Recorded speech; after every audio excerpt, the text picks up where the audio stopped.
PS for ICT, Engineer John Chanui, my friend, my brother, Secretary General of AFCFTA, Mr. Wamkele Mene, Stanley Kamanguya, our CEO at ICTA. I think we have JP, our CEO from Konza, Mama M-Pesa, my good friend Esther Oitito, my friend Ali Mohammed, the chair of Fingo. Ladies and gentlemen, good morning. It is my pleasure to be here to join you this morning. And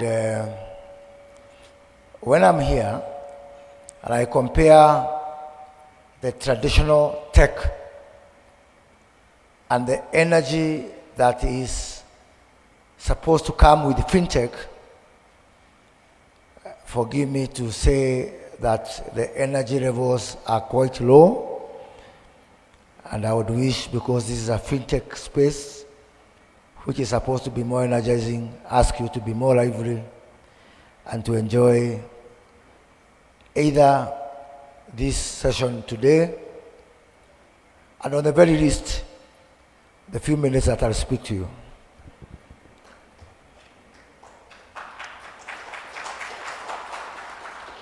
We all know that technology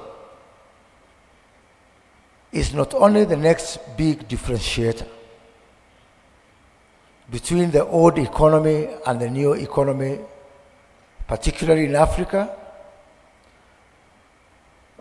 but more specifically, Kenya has decided to take a deliberate journey towards the realization of technology as a major driver for the socio-economic transformation that the William Ruto government is embarking on.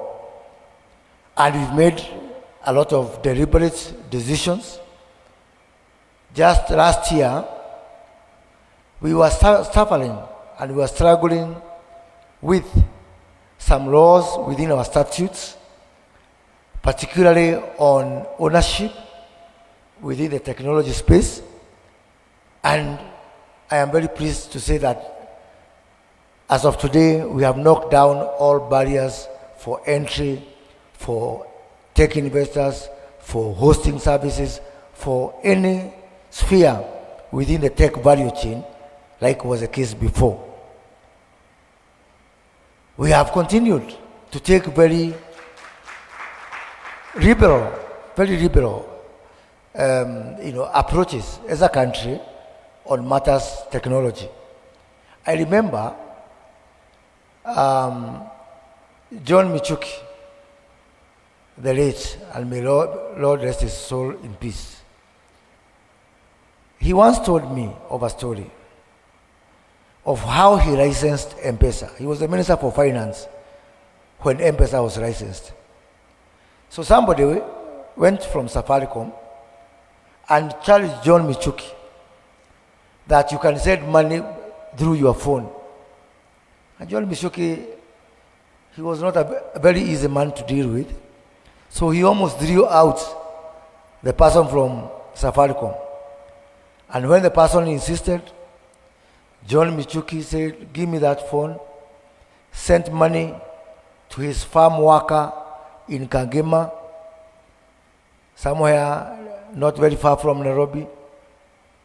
And then when the farm worker received the money, John Michuki called him and said, is it true? He said, yes.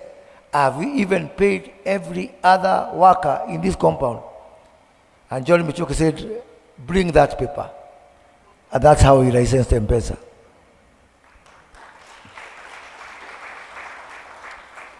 And I'm saying that because that belies the true story of the potential of Fintech, not only in Kenya, not only in Africa, but indeed in all developing countries.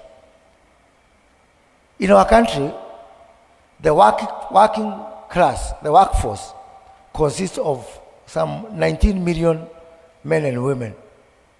Out of these 19 million, only 3 million work in the private sector, informal sector. 1 million in government, 2 million in private. That is the size of our formal sector. 16 million is the informal sector. And therein lies the future, the biggest potential for fintech in our country. Because for those 16 million people, me and you have an office where we report. But for those 16 million people, they report to an office known as Fintech. That's where they live in. Be it in betting, be it in digital gigs, digital jobs, trying to make money, monetizing content. So name it. You'll find in our country some old lady who cannot speak English or Swahili, but they know how to use M-Pesa. That really tells the story that the biggest landlord, the biggest office in the Republic of Kenya is Fintech. And I've got reason to believe that this is a story across Africa. This is a story across the developing world. When we come up with solutions, our fintech solutions are most likely to be uptaken by our people because of the disproportionate size of the informal sector. I was just telling somebody yesterday, much as whatever happened in Bangladesh, people have different opinion. It is a fintech man, Mohammed Yunus of Grameen Bank, who is now the acting president of Bangladesh, put into power by the people. That is the power of fintech. That when we come with solutions which are specific, which are targeted, which are realistic to where the bulk of the population is, then we start to win. And I think I want to underscore that, realistic to our situation. Because I am a widely traveled person, and I've worked in this space, in both financial space and technology space, across all continents of this world. And I can tell you that if Kenya chose to pick from the shelves of models that were existing before, then I think that we could not have made a major endeavor and the progress that we made here. So let me conclude by saying that the government is very much committed to supporting fintech. We are committed to completing, to unlock all the obstacles that are there on the way to growth of fintech. Currently, ICT sector contributes up to 9% of our GDP. By the time we are done with our current administration, we are going to ensure that that contribution rises to 15% of the GDP. We are also working with our capital markets to unlock all the challenges of capital raising with our capital markets.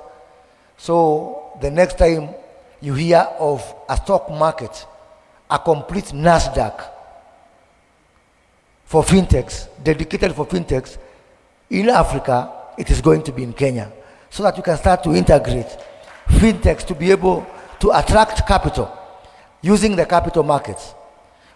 The incentives we are providing through our Concert City, where you can get access to up to 50% of power in Kenya, where you can get the best broadband, the best connectivity.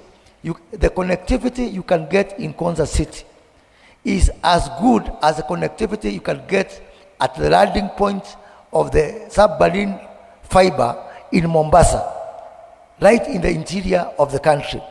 So I hope that the next time I meet all of you physically, we'll meet you at the concert. And I hope that the next time we all meet trying to help our fintechs is when we join Kenya, where the whole of Africa says, because Kenya has taken a lead, to set up, a digital stock market to assist our fintechs to be able to raise capital so that we can grow together. Thank you, and I wish you very good deliberations. Thank you.